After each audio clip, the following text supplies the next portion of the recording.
Alright, so for this tutorial I'm going to show how to do a corner zoom. So far I have these two clips. So this clip where she shows off her fancy dress, and then this clip where she puts her arms out.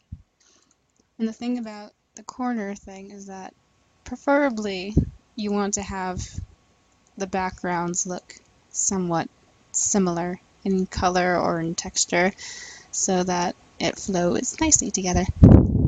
So first I'm going to do a movement with this one. Come on. There we go. My computer's going to be a little slow because it's Disney stuff, and Disney takes a lot of power to use. So I'm going to move this thing up a little bit. It's my starting point, and then we're going to zoom in like this. And I'm going to go over to this way, and I'm going to tilt it a little bit. A little tilt, and zoom into a corner. So we should have we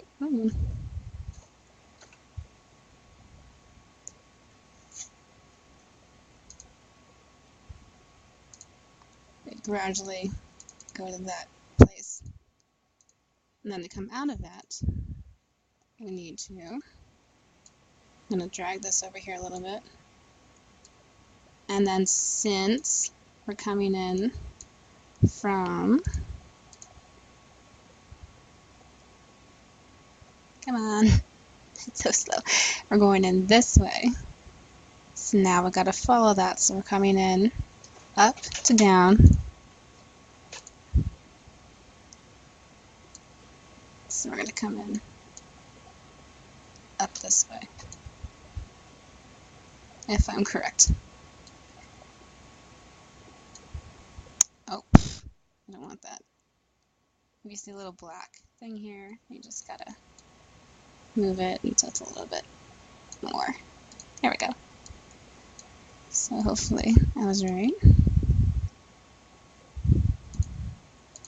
It follows through.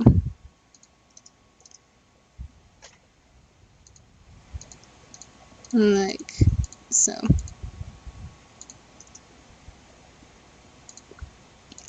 So usually you just want to like make sure you know which way it's going and then match it onto this clip. So if I was going from the center, if I can show you it, come on. So if I was going from center to like up here, then you'd have to follow that direction. And then in this clip, you would go from down here to up here. But so far, for me, it looks a little choppy, in my opinion. It doesn't look that bad because it's not a huge zoom. So this could be fine to some people, but if you're like me, I want to have a gradual zoom out. So we went from full thing. I'm going to zoom it in. And we were first tilt a little bit. So I'm going to tilt it a little bit the same way. And then I'll gradually zoom out. Let's see.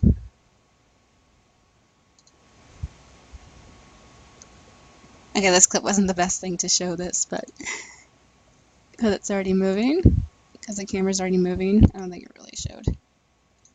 So if that's the case, a little bit of a shake wouldn't be too bad either. So I go up, down, then center, and then we can double tap so that it ends up straight again.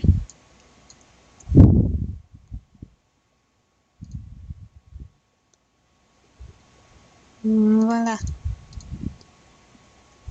And then you can make it go faster or slower depending on the song. Oh my god, that's so slow. By moving these things or by just moving this in forward a little bit.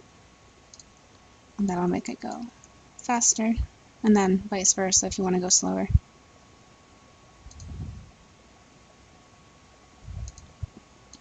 And then that could be sufficient, but I like to add my effects to it, so usually I use my brightness for a little flash, so you can just drag this default over a little bit more, put it up a bit to like 200. Nothing more than 200 is good.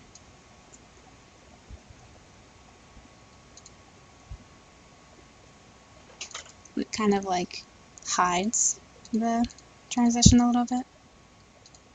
And you can like increase the brightness if you want, if you feel it's necessary.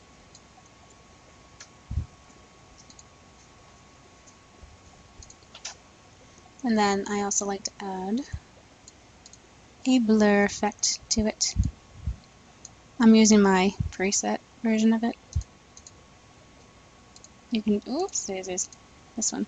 You can do that by just going to like default or something and then mixing it up, and then you can type it in here and then click the save button and it'll end up down here. And that's what I did. I called it little blur because I'm amazing at naming things. Okay. So I'm going to put these back down to 0. So we're from, so we have these to 0, and it's very gradual because it's a very slow movement.